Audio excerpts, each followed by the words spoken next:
এগৰাকী তান্ত্ৰিকে সৰ্বস্বান্ত কৰিছে নলবাৰী। তান্ত্ৰিকৰ ভয়ত কম্পমান নলবাৰীৰ একাংশ জনতা। তান্ত্ৰিকৰ বিৰুদ্ধে মুখ খুলিলে কলা যাদুৱে জীৱন শেষ কৰি দিয়াৰ ভাবুকি। তান্ত্ৰিকৰ কবলত পৰি মাটি ভেটি হেৰুৱাইছে নলবাৰীৰ বহু লোকে। তান্ত্ৰিকৰ বিৰুদ্ধে এইবাৰ ওলাই আহিল অধ্যাপক। প্ৰথমে চাই লওক নিজকে এগৰাকী তান্ত্ৰিক বুলি দাবী কৰা এইজন ব্যক্তি।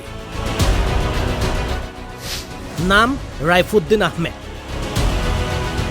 তন্ত্ৰমন্ত্ৰৰ জৰিয়তে যিকোনো ধৰণৰ সমস্যা সমাধান কৰিব পৰা শক্তি আছে বুলি এইজন তান্ত্ৰিকৰ। খজুতিৰ পৰা আৰম্ভ কৰি দুৰাৰোগ্য বেমাৰলৈকে সকলোবোৰ ঠিক কৰিব পাৰে এইজন তান্ত্ৰিকে। আৰু তেনেদৰে সাধাৰণ জনতাৰ অজ্ঞানতাৰ সুযোগ লৈ লুটিপুটি শেষ কৰিছে নামনি অসমৰ খাটি খোৱা জনতা। শেষত উপায়হীন জনতাৰ সমৰ্থনত তান্ত্ৰিকৰ বিৰুদ্ধে ওলাই আহিল নলবাৰীৰ শিক্ষিত সমাজ।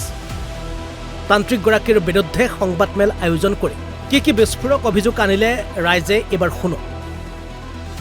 ভয়ংকৰ এক ঠগ প্ৰবঞ্চনাৰ এক ঘটনা, আৰু মই ইয়াক কম এক প্ৰকাৰৰ তান্ত্ৰিক জেহাদ কাম অসমত চলি আছে। এই কি তান্ত্ৰিক জেহাদ? ৰাইফুদ্দিন আহমেদ ওৰফে গুৰুজী বুলি কয়। 25 জুন তাৰিখে তেওঁক এৰেষ্ট কৰা হৈছে। মুকালমুৱাৰ তেওঁৰ ঘোগা ঘৰৰ পৰা এৰেষ্ট কৰা হৈছে।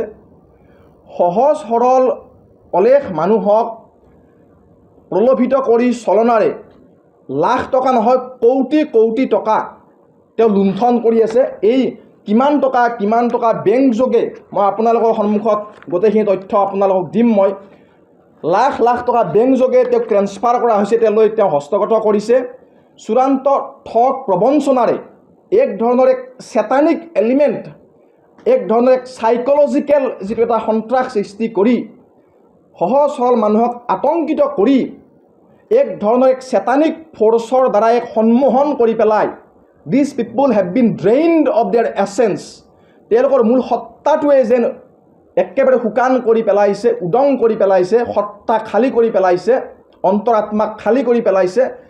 যে এই প্ৰলোভনত আহি পেলাই এই চলনা ইমানেই ভয়ংকৰ হৈছে, তেওঁৰ চলনাত পৰা বহুত মানুহে ঘৰত আহি পেলাই মন্দিৰলৈ যোৱা বাদ দিছে। মন্দিৰবোৰত কলা কলা ৰং লগাই দিছে আৰু কৈছে যে তহঁতৰ ভগৱান মিছা, ভগৱানক উপাসনা কৰিব নালাগে এই ভগৱানক। আৰু লুণ্ঠন ইমানেই ভয়াৱহ, আমাৰ হাতত যিবিলাক তথ্য আহিছে, এই মানুহবিলাকক এনেকুৱাকৈ তেওঁলোকক প্ৰলোভিত কৰি চাইকলজিকেলি তেওঁলোকক এনেকুৱাকৈ ড্ৰেইন কৰা হয় যে তেওঁলোকে এতিয়া বহুমূলীয়া গুৱাহাটীত কাৰোবাৰ মাটি আছে, কাৰোবাৰ হাজোত মাটি আছে, কাৰোবাৰ বংশৰত মাটি আছে। এই মাটিবোৰ বিক্ৰী কৰিও এই ৰাইফুদ্দিনক টকা দিছে। কাৰোবাৰ ভৰি এখনত কিবা খুজতি হৈছে, ৰাইফুদ্দিনে কৈছে কেঞ্চাৰ হৈছে, এই গডে মানে এই শক্তিয়ে ভাল কৰি দিব। এই শক্তিটো চেতানিক শক্তি,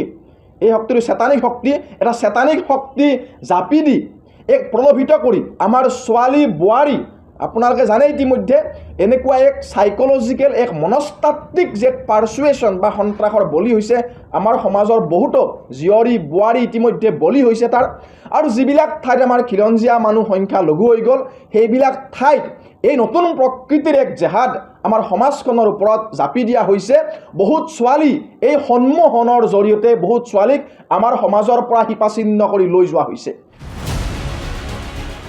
নলবাৰীৰ পৰা চন্দন শৰ্মাৰ ৰিপৰ্ট, অসম লাইভ 24।